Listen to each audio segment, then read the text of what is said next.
नमस्कार, city news में आप सभी दर्शकों का स्वागत है। मैं हूं रिया गौर और आप तमाम दर्शकों को सिटी न्यूज परिवार की ओर से दशहरा पर्व की हार्दिक शुभकामनाएं। और खबरों की ओर बढ़ने से पहले आइए एक नजर डाल लेते हैं आज की सुर्खियों पर। हेडलाइन के प्रायोजक हैं माताजी हार्डवेयर एंड पेंट्स। नवरात्र पूजा के सप्तमी को शहर के सभी पूजा पंडालों में मां की प्रतिमा के दर्शन के लिए भक्तों की भीड़ हुई। नवरात्र पूजा को लेकर एएसपी टाउन अवधेश दीक्षित पूरे दलबल के साथ शहर में किया फ्लैग मार्च और जिला पुलिस की विशेष टीम ने सदर थाना क्षेत्र के सुस्ता रेलवे गुमटी के समीप कुख्यात अपराधी कुंदन को हथियार के साथ किया गिरफ्तार। तो ये थी आज की सुर्खियां, अब खबरें विस्तार से। नवरात्र पूजा के सप्तमी को शहर के सभी पूजा पंडालों में मां की प्रतिमा के दर्शन के लिए भक्तों की भीड़ उमड़ी। नवरात्र का 7वां दिन है। आज के दिन माँ दुर्गा के 7वें स्वरूप माँ काल रात्रि की पूजा अर्चना की जाती है। आज के दिन से सभी पूजा पंडालों में स्थित प्रतिमाओं के नेत्रपट खुल जाते हैं। मां के नेत्रपट खुलते ही दर्शन के लिए भक्तों की भीड़ उमड़ पड़ी। मां के जयकारों से पूजा पंडाल गुंजमान हो गया। आस्था पूजा समिति नाजिरपुर में पिछले 15 वर्षों से मां दुर्गा का पूजनोत्सव मनाया जा रहा है। जानकारी देते हुए समिति के सदस्य उज्जवल कुमार ने बताया कि वो स्वयं अपने हाथों से मां दुर्गा की प्रतिमा बनाकर उसकी पूजा अर्चना करते हैं। शुरुआत में यह पूजा निजी रूप से की जा रही थी, लेकिन धीरे धीरे समाज के लोगों का साथ मिलता गया और आज यहाँ पूजा सार्वजनिक तौर पर मनाई जाती है। माँ दुर्गा की प्रतिमा बहुत ही खूबसूरत और आकर्षक दिख रही है। जो लोग भी यहाँ दर्शन के लिए आ रहे हैं वह माँ की प्रतिमा देखकर आकर्षित हो जाते हैं। माता दी आस्था परिषद नाजिरपुर अखाड़ा घाट मुजफ्फरपुर आप सभी भक्तजनों का हार्दिक हार्दिक अभिनंदन करती है। माता जगत जननी जगदम्बा के आज 7वें स्वरूप कालरात्रि की महापूजा और महाआरती की गई और माता का पट भी खुला। उसके पश्चात महाप्रसाद का वितरण किया गया। संध्या कालीन भी माँ का भव्य महाआरती किया जाएगा और महाप्रसाद के रूप में खीर का वितरण किया जाएगा। माता जगत जननी से विनती है कि सभी भक्तजनों का हमेशा कल्याण करते रहे और शारदीय नवरात्रि की आप सभी को ढेरों शुभकामनाएं। दुर्गा पूजा को लेकर एएसपी नगर पूरे दल बल के साथ शहर में फ्लैग मार्च किया। दुर्गा पूजा को लेकर टाउन एएसपी अवधेश दीक्षित के नेतृत्व में नगर अनुमंडल के विभिन्न थाना क्षेत्र के विभिन्न इलाकों में फ्लैग मार्च निकाला गया, जिसमें नगर मिठनपुरा, काजी मोहम्मदपुर, बेला, ब्रह्मपुरा, विश्वविद्यालय थाना और सिकंदरपुर ओपी की पुलिस मौजूद रही। टाउन एएसपी अवधेश दीक्षित से हमारे संवाददाता अभिषेक रंजन ने खास बातचीत की। टाउन एएसपी अवधेश दीक्षित के नेतृत्व में फ्लैग मार्च निकाला गया है। आज दुर्गा पूजा का महासप्तमी है। ऐसे में शहर के विभिन्न इलाकों में जो पुलिस के जवान हैं वो बाइक से ही जगह जगह जा रहे हैं, गली कुच्चे में जा रहे हैं और असामाजिक तत्वों पर नजर बनाए हुए हैं। जो असामाजिक तत्व है जो पूजा त्योहार के मौके पर अशांति फैलाने का प्रयास करते हैं, उन सभी पर प्रशासन के द्वारा नजर बनाया जा रहा है। साथ साथ बात करेंगे जो पंडाल है, उन सभी पंडाल में बात करेंगे तो पुलिस के जो जवान है वो सादा लिबास में जगह जगह पर तैनात किए गए हैं। ऐसे में क्या कुछ कह रहे हैं इस पूरे मामले पर एएसपी अवधेश दीक्षित, उनसे बात करते हैं। टाउन एएसपी अवधेश दीक्षित हमारे साथ बातचीत करने के लिए है। अभी देखिए कि पुलिस के जो जवान है वो हेलमेट पहन के जो शहर के विभिन्न इलाके हैं चप्पे चप्पे पे जाएंगे, गली कुच्ची में भी इस बार जाएंगे। सर, बाइक से इस बार निकाला जा रहा है, गली कुच्ची दिखते हुए हम लोग की कोशिश रहेगी कि जितने भी सेंसिटिव इलाके हैं, स्पेशली जो गलियां हैं जहाँ पे पहले कभी भी ये रूट मार्च नहीं होता था, उधर हम लोग बाइक से सब जगह कोशिश करेंगे कवर करने का। साथ में जितने भी पंडाल है उनको भी हम कोशिश करेंगे कि सारे पंडाल कवर हो जाएं, ताकि एक मैसेज जाए कि पुलिस अलर्ट है और कोई भी न्यूसेंस होता है तो उसको हम लोग बिल्कुल भी टॉलरेट नहीं करेंगे। हम एक मैसेज देना चाहते हैं। असामाजिक तो देखा जाता है कि सोशल मीडिया इन सब में भ्रम फैलाने की कोशिश करते हैं पूजा पाठ के तौर पर। वो हम लोग की टीम बिल्कुल एक्टिव है और सोशल मीडिया पे जैसे भी पहले भी कई बार हुआ है कि जैसे कुछ ने रेस्पॉन्स मिला, कोई इस तरह का क्वेरी आया तो हम लोगों ने तुरंत से इमीडिएटली एक्शन लिया गया है उसमें। आज पूजा से शुरू हो गया तो शहर में कहने के जाम की भी समस्या उत्पन्न हो जाएगी, तो उसके लिए भी हम लोग यातायात की व्यवस्था किया गया है। फिर भी अगर किसी पॉइंट पे लगता है कि इधर जाम है तो वो तुरंत से हम लोग को फोटो डाल सकता है या फिर ग्रुप पे डाल सकता है, अपने लोकल मीडिया ग्रुप पे डाल सकता है, तो हम लोग उस पर फिर कार्रवाई करेंगे। शहरवासियों के लिए क्या कुछ संदेश होगा पर्व को लेकर? भाई सब लोग शांति से मनाएं। हम लोग को सबको दुर्गा पूजा की और दशहरे की सबको पहले से शुभकामनाएं। बिल्कुल, तो देखिए कि टाउन एएसपी अवधेश दीक्षित के नेतृत्व में ये फ्लैग मार्च निकाला गया है और अभी देखिए जो पुलिस के जो जवान है वो बाइक से निकलेंगे। सबसे पहले तस्वीर देखिए, ये जो पुलिस के जवान है सभी लोग अपने सर पर हेलमेट लगा लिए हैं और उसके बाद आगे से बढ़ेंगे। हम आगे की तस्वीर आपको दिखाने के प्रयास करेंगे। जो पुलिस के जवान है वो देखिए किस प्रकार से जो आगे जो जवान है पुलिस के, कई थाने के एसआई भी हैं, वो सभी लोग जो है वो हेलमेट लगाए हुए हैं, उसके साथ साथ बाइक से रनिंग करेंगे, जो चप्पे चप्पे पे बात करेंगे, जो विभिन्न थाना क्षेत्र का जो इलाका है और जो सेंसिटिव इलाका है, उन सभी जगह पे पुलिस के जो जवान है वो आज जाएंगे और सभी असामाजिक तत्वों को कहीं ना कहीं पुलिस के द्वारा चेतावनी दी जा रही है, किसी प्रकार की पर्व त्योहार के मौके पर अशांति न फैलाए और जो अशांति ऐसा फैलाते हैं उन पर पुलिस के द्वारा कहीं ना कहीं कड़ी कार्रवाई की जा रही। हालांकि एएसपी अवधेश दीक्षित के नेतृत्व में नगर थाना, ब्रह्मपुरा थाना, सदर थाना, काजीमौल थाना, ब्रह्मपुरा थाना के साथ साथ महिला थाना, बेला थाना, ये सभी थाने की पुलिस जो है यहाँ पे मौजूद है और दर्जनों गाड़ी पुलिस के जो है यहाँ पे मौजूद है और ये सभी अभी यहाँ से आगे की तरफ जाएंगे। तो ये आप तस्वीर देख रहे थे मुजफ्फरपुर के एलएस कॉलेज से। बने रहिए सिटी न्यूज के साथ, तब तक के लिए मैं अभिषेक रंजन आपसे लेता हूं विदा। नमस्कार। साल के अंत तक शहर और 0 माइल इलाके के लोगों के लिए नई सौगात मिलेगी। जल्द ही चंदवारा पुल का निर्माण होगा, देखिए रिपोर्ट। विकास के लिए जितनी जरूरी सड़कें हैं उतनी ही जरूरी पुल पुलिया भी हैं। इनमें से शहर से सटे बूढ़ी गंडक नदी पर बनने वाला चंदवारा पुल जो सबसे महत्वपूर्ण है, जो निर्माणाधीन है, जिसका अप्रोच पथ अब तक पूरा नहीं हो सका है। शहर को जाम से मुक्ति दिलाने के लिए 8 वर्ष पहले सीएम नीतीश कुमार ने चंदवारा और आथर पुल का शिलान्यास किया था, जिसमें आथर पुल बनकर तैयार हो गया। लेकिन डॉक्टर जगन्नाथ मिश्रा कॉलेज के पास चंदवारा घाट में बन रहे पुल के संपर्क पथ के लिए भूमि अधिग्रहण का मामला फंसा है, जो बहुत जल्द बनकर तैयार हो जाएगा। देखिए हमारे संवाददाता अभिषेक रंजन ने बोचहा विधायक अमर पासवान से खास बातचीत की। नमस्कार, आप सिटी न्यूज देख रहे हैं और मैं अभिषेक रंजन। देखिए कि मुजफ्फरपुर की बात करेंगे तो जाम की समस्या आए दिन रहती है। जाम की समस्या से जो जनता है वो परेशान रहते हैं। ऐसे में चंदवारा पुल का शिलान्यास 2014 में सीएम नीतीश कुमार ने किया था, लेकिन अब तक वो पुल का निर्माण अधूरा है।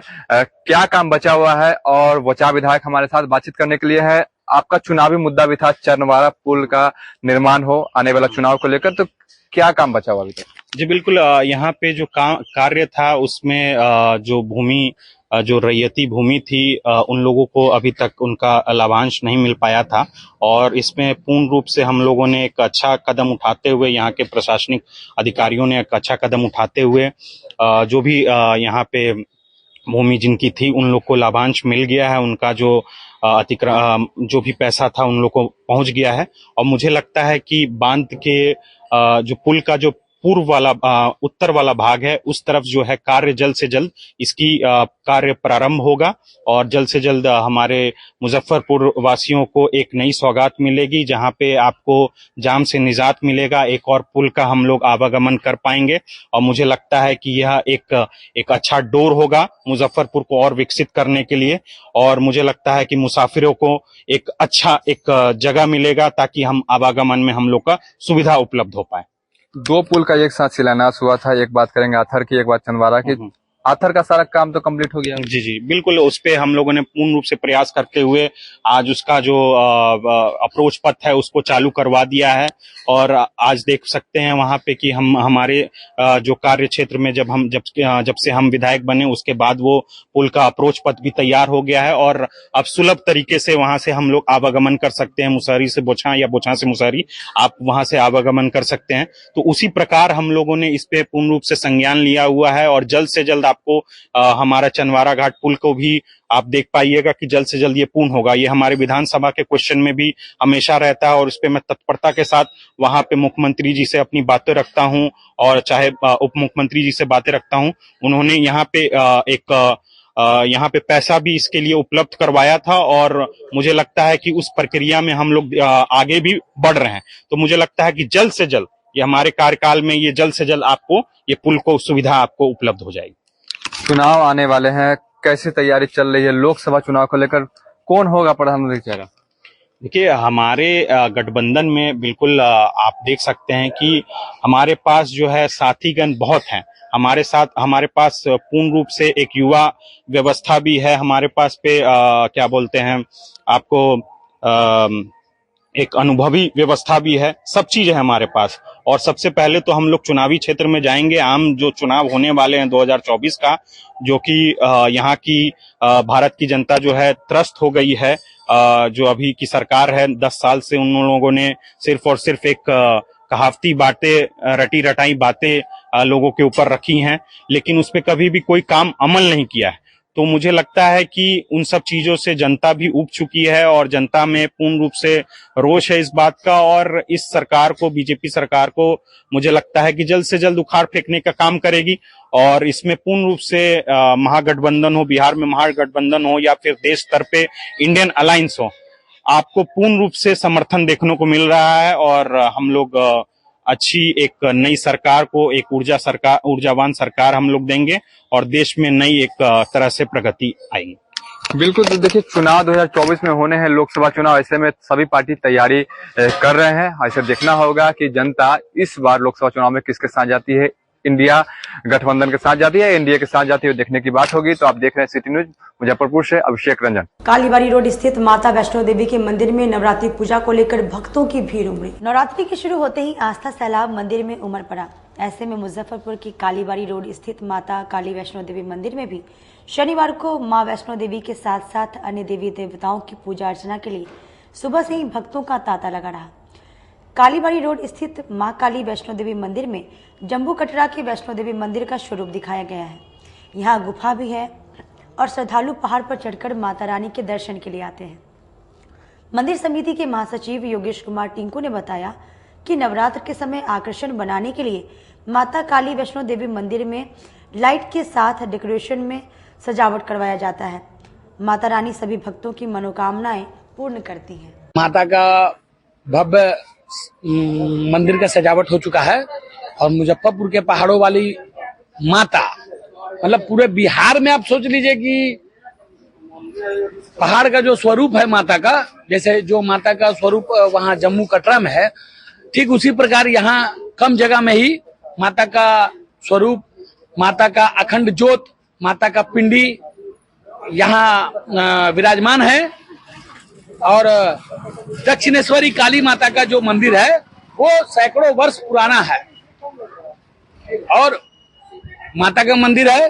माता के भक्त आते हैं, उनका जो भी मनोकामना होता है माता पूर्ण करती हैं, इसलिए माता पे, माता के भक्तों का विश्वास ज्यादा है। दृष्टि कोचिंग संस्थान में बीपीएससी परीक्षा में उत्तीर्ण होने वाली छात्र छात्राओं को संस्था की ओर से सम्मानित किया गया। बीपीएससी परीक्षा में उत्तीर्ण होने वाले छात्र छात्राओं के सम्मान में शनिवार को भगवानपुर के यादव नगर गेट के पास स्थित दृष्टि कोचिंग संस्थान में सम्मान समारोह का आयोजन किया गया। इस दौरान सफल प्रतिभागियों को कोचिंग की तरफ से चुनरी उठाकर और मेमेंटो देकर सम्मानित किया गया।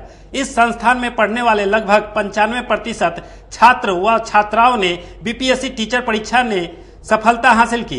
यह उत्तर बिहार का इकलौता संस्था है जहां पढ़ने वाले 95% छात्र छात्राओं ने बीपीएससी परीक्षा उत्तीर्ण की। दृष्टि ट्यूटोरियल कोचिंग सभी प्रकार के प्रतियोगिता परीक्षा की तैयारी कराती है। इस अवसर पर उत्तीर्ण छात्र आभा प्रिया ने कहा कि कोचिंग के शिक्षकों के द्वारा बहुत ही सरल और आसान तरीके से प्रतियोगिता परीक्षा की तैयारी कराए जाते हैं। छात्र छात्राओं को ध्यान में रखते हुए उन्हें प्रश्नों का हल बताया जाता है जिससे उन्हें समझने में और लिखने में आसानी हो। वहीं उन्होंने कहा कि एक्सपर्ट शिक्षकों के माध्यम से उन्हें पढ़ाया गया जिससे उन्हें सफलता मिली। हो गया दृष्टि में, अभी बता रहे हैं आपको, मात्र 2 महीना पढ़ाई किए हैं और यहाँ का जो मतलब पढ़ाई था उस वजह से ही निकले हैं। खास करके तो जो साइंस वाले सर खड़े हैं उनके वजह से, उनका जो साइंस का गेस लड़ा है, मतलब उनका क्वेश्चन बहुत ही अच्छा आया हुआ था और उन्हीं, हाँ राजू सर, उनका क्वेश्चन बहुत अच्छा था। तो मतलब यहाँ के सर के ही वजह से निकले और हम स्टूडेंट सबको भी यही बोलेंगे कि आगे जो भी बीपीएससी का तैयारी करना चाहते हैं वो दृष्टि में आए। मतलब हमारी लाइफ की, जैसे या किसी भी लेडीज की लाइफ में मतलब इतना दुख तो आ ही नहीं सकता है। कौन सा दुख है जो नहीं आया मेरी लाइफ में, ये बताना ही नहीं है।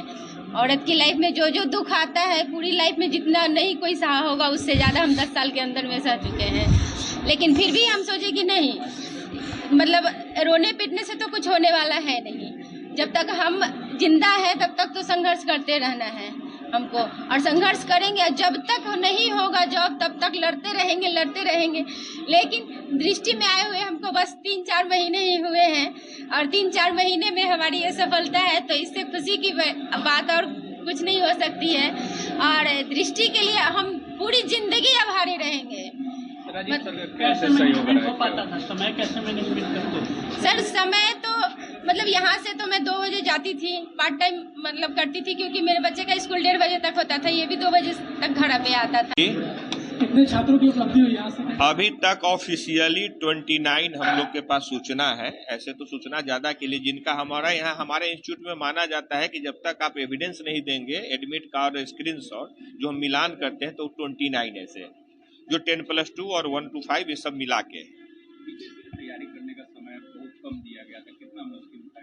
बहुत मुश्किल था, बहुत कठिन था, और हम अपने शिक्षकों का अगर साथ नहीं मिलता तो शायद हमारे लिए पॉसिबल नहीं था। रात भर शिक्षक हमारे नोट्स बनाते थे, और दिन में इन लोग का तो 6-6 घंटा क्लास करवाए। पहले तो स्टार्ट में 2 घंटे थे, एक ही बैच हमने चलाया और लगभग बच्चों का सिलेक्शन हुआ। ये परसेंटेज अगर देखेंगे तो जो बीएड थे सिर्फ वही छठे, जितने डीएलएड थे लगभग सारे सबका हो गया। और आश्चर्य है कि ऐसे ऐसे थे जो 8 साल 10 साल पढ़ाई छोड़े हुए थे। तो हमारे ऊपर एक दृष्टि के ऊपर, क्योंकि बैंक रेलवे एसएससी के लिए तो हम लोग जाने जाते थे, ये नया था बीपीएससी टीचर, हमारे लिए एक चैलेंज था कि अगर हम रिजल्ट नहीं देंगे तो लोग क्या कहेंगे, कि दृष्टि में भी रिजल्ट नहीं। और हम पूरे टीम को बैठाते थे, हम लोग 11 बजे 12 बजे रात को यहाँ से जाते थे सारे लोग। कभी कभी तो हम लोग यही खाना सारे टीचर खाए हैं, रात में नोट्स बनता था और दिन में हम लोग पढ़ाते थे। अक्सर छात्रों के जीवन में जो है आर्थिक परेशानी आ जाता है, ऐसे में दृष्टि का क्या?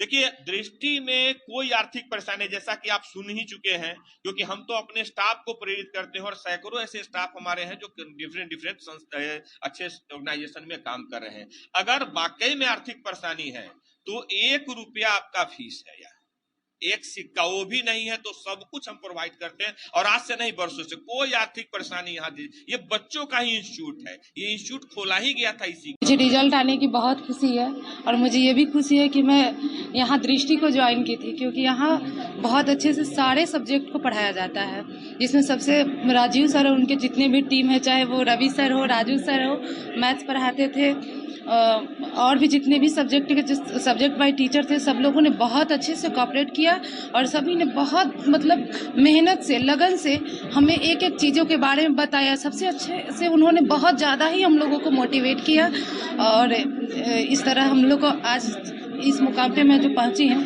दृष्टि कोचिंग की वजह से ही पहुंची। जो बच्चे बीपीएससी का तैयारी कर रहे हैं, क्या कुछ संदेश रहेगा, किस तरह पढ़ाई करें? हाँ सर, क्योंकि गाइडलाइन तो बहुत ज़रूरी होता है, साथ साथ सेल्फ स्टडी बहुत मायने रखता है। और यहाँ ये चीज़ भी था कि सर हम लोगों को सेल्फ स्टडी के बारे में भी बताते थे कि किस तरह से उसको पढ़ना है। बीपीएससी की तैयारी के बारे में बोलेंगे कि अगर बीपीएससी की तैयारी अगर होता है तो सही मायने में दृष्टि कोचिंग में ही होता है। यहाँ मतलब जो सिलेबस से हो, जो पढ़ाई हो, अगर सही पढ़ाई मिला तो दृष्टि में भी करना चाहिए। सहयोग कैसा रहा कोचिंग? बहुत अच्छा, सर लोग ने सहयोग किया, बहुत अच्छे कॉपरेट किए। अगर हम लोग का सफलता का श्रेय इसमें सबसे अहम योगदान सर लोग का है, चाहे सोशल साइंस से हो या साइंस से हो या मैथ से हो। जैसे सोशल साइंस में रवि सर है, उनका अहम योगदान इसमें रहा, मतलब, और साइंस में है राजू सर है, राहुल। मैं बहुत खुश हूँ, मेरा रिजल्ट आ गया, और इस टीम का मतलब दृष्टि पूरी टीम का बहुत अच्छा सहयोग रहा। यहाँ के जो भी टीचर हैं सारे लोग काफ़ी कोऑपरेटिव हैं, काफ़ी मेहनत और लगन से उन्होंने पढ़ाया, एक अच्छा गाइडलाइन दिया है ना, एक सही रास्ता बताया, ठीक है, और जिसकी वजह से आज वक्त तो चला छोटी से ब्रेक का लेते हैं, एक छोटा सा ब्रेक। तब तक आप बने रहिए हमारे साथ, देखते रहिए सिटी न्यूज़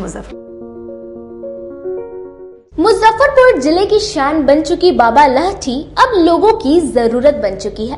अत्याधुनिक रेंज और भरोसे को समेटे हुए लोगों के लिए नई नई डिजाइनर लहठी बाजार में उतारते रहते हैं। ऐश्वर्या राय बच्चन, सचिन तेंदुलकर की पत्नी से लेकर न जाने कितने सारी नामी हस्तियां इस लहठी के दीवाने हो चुके हैं।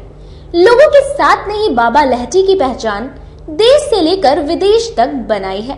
ऐसा साथ बनाए रखने के लिए आप लोगों का तहे दिल से धन्यवाद। ग्रोसरी फॉर यू नाम ही नहीं, आपके घर की जरूरत है। जी हाँ, रोजमर्रा की जिंदगी में प्रत्येक दिन जरूरत पड़ने वाली सामग्री, वो भी बाजार से कम कीमतों पर एक ही छत के नीचे ग्रोसरी फॉर यू में मिल रही है। कॉस्मेटिक, फूड, ड्रिंक और राशन सामग्री मिल रही है, वह भी MRP से कम कीमतों पर। इसके अलावा ग्राहकों के लिए फेस्टिवल में विशेष छूट दी जाएगी। तो एक बार हमारे यहाँ अवश्य पधारें। हमारा पता है star city mall, Bindeshwar complex, Ayyapur Chowk, Darbhanga road, Muzaffarpur, Bihar. Landmark Anandeshwar Mahadev Mandir. Contact us on 7349102197 and 8434370964. Mataji Nerolac paints, hardware, home decoration, Hindware, bath fitting, Jaguar bath fitting एवं आशीर्वाद पाइप के अधिकृत विक्रेता। आइए इस दिवाली पर अपने घर को एक नया लुक दें, वह भी एक ही छत के नीचे सारी सामग्री की सुविधा उपलब्ध है। ग्राहकों के लिए उत्तम पार्किंग की सुविधा उपलब्ध है। तो एक बार माताजी प्रतिष्ठान में आएं और एक बार सेवा का मौका दें। दीपावली के शुभ अवसर पर 25,000 की खरीदारी करने पर 5 ग्राम चांदी का सिक्का, 51,000 की खरीदारी पर गैस चूल्हा और 1 लाख की खरीदारी पर सेमी ऑटोमेटिक वॉशिंग मशीन मुफ्त हाथों हाथ पाएं। हमारा पता है माताजी Kalambagh road near Reliance petrol pump, Muzaffarpur. Call S 9852948311। हमारा दूसरा नंबर है 9334102381। उत्तर बिहार का पहला नीलकमल एक्सक्लूसिव शोरूम खुल गया है आपके अपने शहर में। नीलकमल इंडिया की फेवरेट फर्नीचर ब्रांड है। इस कंपनी के सभी रेंज एक ही छत के नीचे आपको मिलेंगी। होम फर्नीचर, ऑफिस फर्नीचर की सभी रेंज यहाँ उपलब्ध है। कंपनी का एक्सक्लूसिव शोरूम होने के कारण 40% तक की विशेष छूट मिल रही है। इसके अलावे 0% इंटरेस्ट के साथ बैंक से फाइनेंसिंग की भी सुविधा उपलब्ध है। तो देर मत कीजिए, एक बार हमारे यहाँ अवश्य पधारें। हमारा पता है Mithanpura, Narayanpur road, opposite Vaishali management college और हमारा मोबाइल नंबर है 9334900888 और हमारा दूसरा नंबर है 7004320580। यू एसोसिएट नीलकमल का फर्नीचर शोरूम नारायणपुर से हट करके मिठनपुरा चौक के समीप क्लब रोड में हम लोगों ने अभी स्थापित किया है, जहां आपको होम फर्नीचर के, ऑफिस फर्नीचर के विस्तृत रेंज देखने को भव्य रूप से मिलेंगे। और हमारे पास मैट्रेस की भी एक बहुत अच्छी रेंज उपलब्ध है और साथ ही साथ हमारा लगन का भी काफी भारी डिस्काउंट ऑफर चल रहा है, जिसमें 40% तक की छूट दी जा रही है। और साथ में हमारे यहाँ फिनांस की भी सुविधा है, जिसमें आप बजाज से, HDFC से 0 डाउन पेमेंट पर भी सारी चीजें ले जा सकते हैं। तो आप लोगों से निवेदन है कि एक बार आकर के हमें सेवा का मौका। अपने सपनों की आशिया को दे एक नई पहचान माँ भवानी डेकोर प्राइवेट लिमिटेड के साथ, जो है ऑथराइज्ड डिस्ट्रीब्यूटर ऑफ कजारिया। देश की मिट्टी से बनी टाइल से देश को बनाते हैं। और जहां मिलती है सभी प्रकार के Indian and imported granite, marble, sanitary एवं कोटा स्टोन का अनोखा एवं आकर्षक संग्रह। माँ भवानी डेकोर प्राइवेट लिमिटेड मतलब a complete floor solutions. New 0 mile Dadar road, Muzaffarpur. Call 9934753111। Break के बाद एक बार फिर से आप सभी का स्वागत है। आइए बढ़ते हैं अगली खबरों की ओर। सिकंदरपुर स्थित परामर्श केंद्र परिसर में बीपीएससी शिक्षक भर्ती परीक्षा को लेकर प्रमाण पत्र सत्यापन के लिए आए छात्रों के बीच अफरा तफरी का माहौल बन गया। बिहार लोक सेवा आयोग के शिक्षक भर्ती परीक्षा के अंतर्गत शनिवार को शिक्षक अभ्यर्थियों के प्रमाण पत्रों के सत्यापन के दौरान अफरा तफरी की स्थिति बन गई। प्रशासन द्वारा पुलिस को बुलाकर अफरा तफरी को शांत कराया गया। इसके बाद टोकन देने का काम शुरू हुआ, फिर सत्यापन कार्य शुरू हुआ और शाम तक सत्यापन होता रहा। शनिवार को चौथे दिन कुल 750 अभ्यर्थियों के प्रमाण पत्रों का सत्यापन हो पाया। जिला निबंधन एवं परामर्श केंद्र के बाहर सुबह 6 बजे से ही अभ्यर्थियों की भीड़ जुटनी शुरू हो गई। शनिवार को 9वीं एवं 10वीं के अभ्यर्थियों के सामाजिक विज्ञान विषय की जांच चल रही थी। डीआरसीसी के प्रबंधक मनोज कुमार प्रधान ने बताया कि सर्वर चले जाने के कारण अफरा तफरी का माहौल हो गया था। सभी अभ्यर्थी एक ही दिन जुट गए। अभ्यर्थियों की संख्या करीब 750 थी, पर अभ्यर्थियों के साथ उनके परिजनों के पहुंचने के कारण भीड़ 2500 के पार पहुंच गई। गर्मी के कारण अभ्यर्थी बेहोश हो गए। फिर देखते हुए टोकन सिस्टम किया गया। इस दौरान जिनके बीच टोकन लेने की होड़ शुरू हो गई। टोकन लेने के दौरान भीड़ बेकाबू हो गई और सभी हॉल के अंदर घूमने लगे, जिसके कारण अफरा तफरी मच गई। अभ्यर्थी हो हल्ला करने लगे। करीब 2 घंटा तक अफरा तफरी का माहौल बना रहा, जिसके बाद जिला प्रशासन के द्वारा पुलिस बुलाया गया और भीड़ को शांत किया गया, जिसके बाद सत्यापन का कार्य पुनः सुचारू रूप से शुरू हुआ। मतलब कि यहाँ पे जब देख रहे हैं सब बेहोश होकर नीचे गिर रहे हैं, लेकिन कुछ प्रशासन का सही बेहोश हो नहीं रहा है, प्रशासन कुछ नहीं कर रहा है यहाँ, इसका यही बोला जा रहा है। गर्ल्स और बॉयज एक साथ किया जाएगा, कैसे होगा? मतलब बार लाइन छोड़ा जा रहा है। और मेरी बच्ची ममता कुमारी वह 8:30 बजे से लाइन में लगी हुई है और वो धक्का मार करके बेहोश कर दिया गया। लड़का लड़की दोनों का लाइन एक साथ कर करके यहाँ के प्रशासक जो है उसको सही नहीं कर रहे हैं, यह उचित नहीं है। गार्जियन अंदर क्यों जाएंगे? जब लड़का और लड़की को दोनों का साइड अलग अलग हो जो है तो वहाँ कोई परेशानी नहीं होगी। जो है हो रही है यहाँ पे क्या आ रही है परेशानी? मैंने दिक्कत है OTP का मामला जी। महिलाओं और पुरुषों के लिए अलग अलग लाइन भी नहीं बनाई गई है, दोनों का जो है सेम कर दिया है लाइन। सब महिला पुरुष जो है अलग अलग काउंटर भी अलग किया नहीं है, अलग करना चाहिए लेकिन अलग नहीं किया है। और एक कैंडिडेट पर 3 ठो जो है आदमी उसके साथ आया है, कोई पानी लेकर आया है, कोई मोबाइल लेकर आया है, तो भीड़ तो होगा। 3 दिन से तो वही। अभी तक कितनी बच्चियाँ बेहोश हो चुकी हैं? बेहोश नहीं हो रहा है, पानी वही गर्मी से बाहर निकल जाता है, भीड़ लगता है। अभी तक कोई बेहोश नहीं हुई है? बेहोश नहीं तो वही गर्मी ज़्यादा बर्दाश्त नहीं होता है बाहर। यहाँ पे सेफ थे तो भी होना स्वाभाविक। तो कई बच्चे बेहोश हो जा रहे हैं। नहीं, हम तो एक को भी बेहोश होते हुए नहीं देखते। तो क्या कुछ व्यवस्थाएं की गई? कितने काउंटर बनाए गए हैं?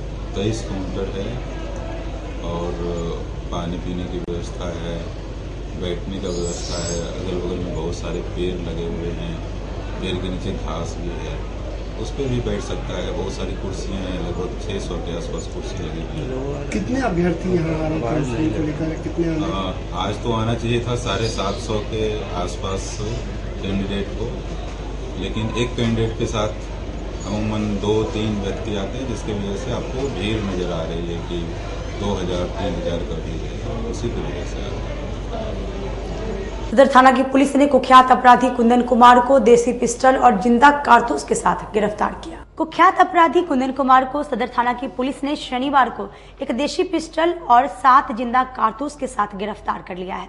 कुंदन कुमार पर आर्म्स एक्ट और डकैती कांड समेत कई आपराधिक मुकदमे जिले के अलग अलग थाना क्षेत्र में दर्ज है। इसकी जानकारी प्रेस वार्ता के दौरान सिटी एसपी अरविंद प्रताप सिंह ने देते हुए बताया कि सदर थाना को गुप्त सूचना मिली थी कि कुछ अपराधी किसी बड़ी घटना को अंजाम देने की फिराक में हैं।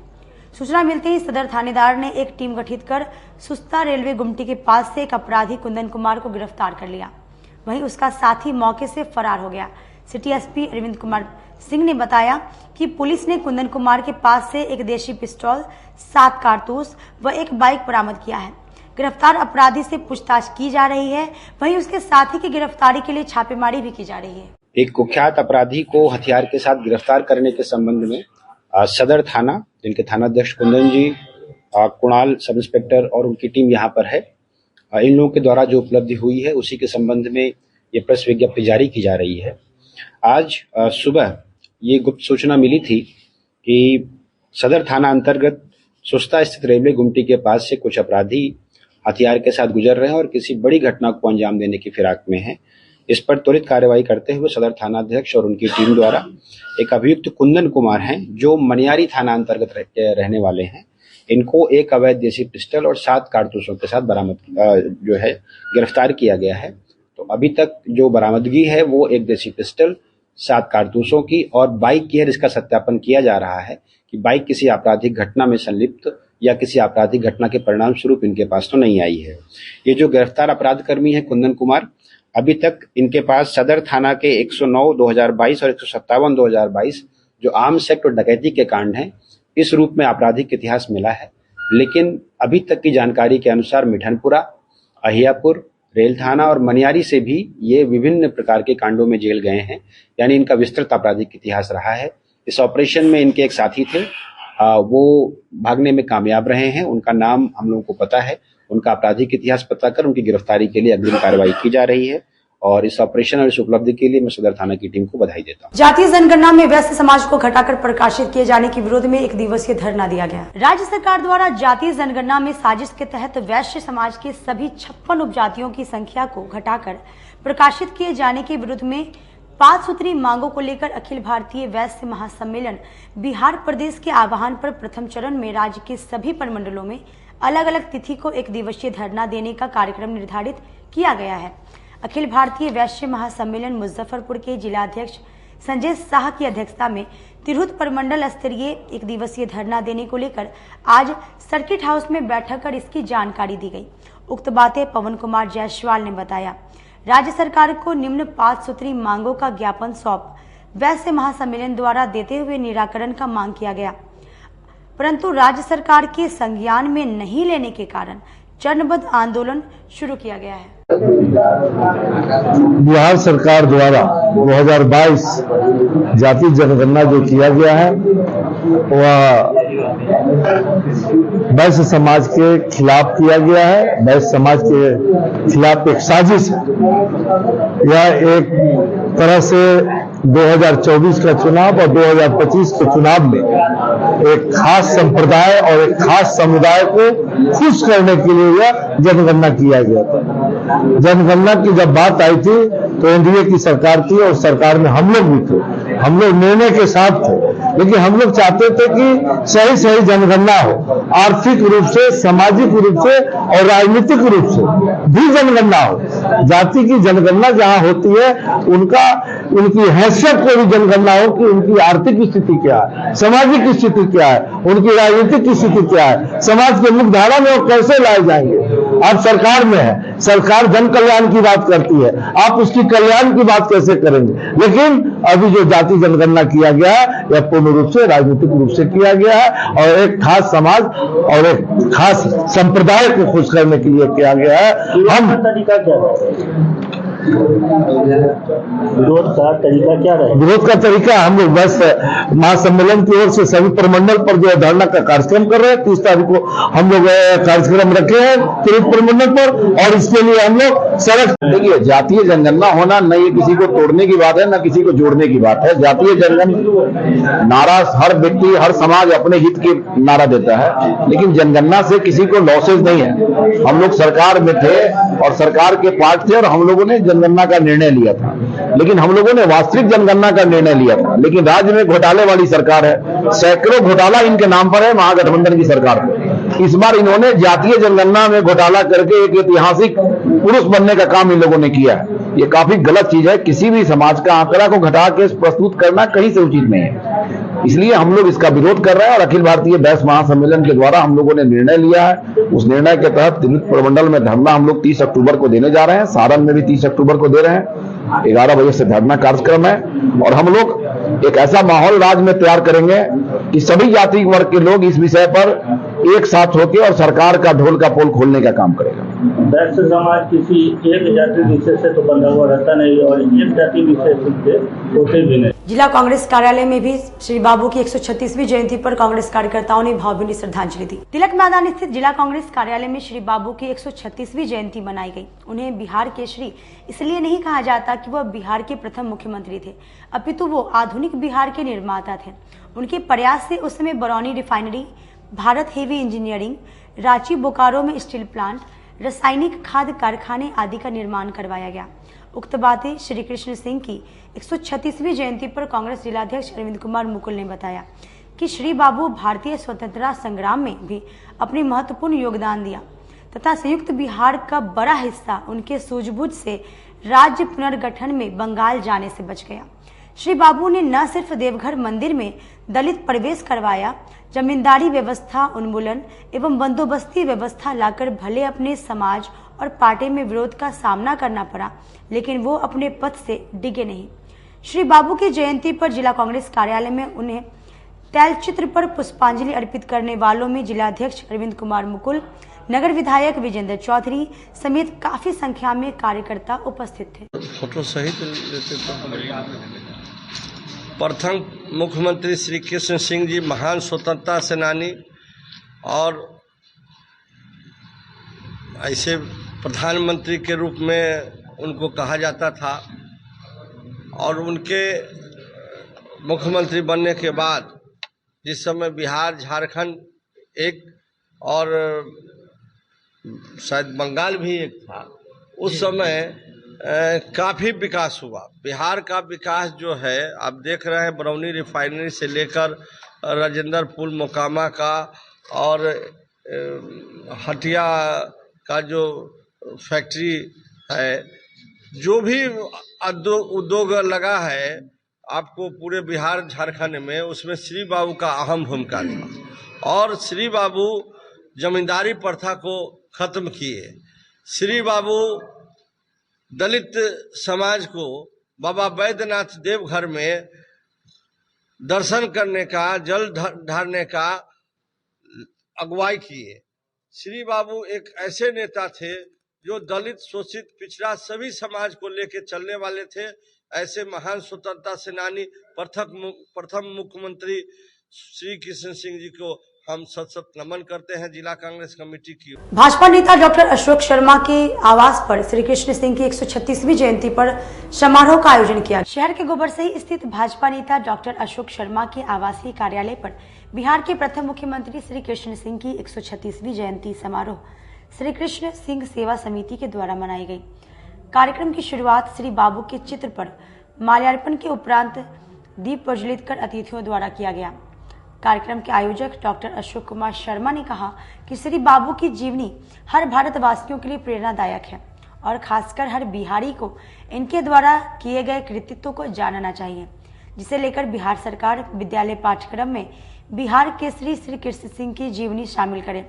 साथ ही डॉक्टर शर्मा ने कहा कि श्री कृष्ण सेवा समिति बिहार सरकार से मांग करता है कि श्री बाबू को भारत रत्न मिले।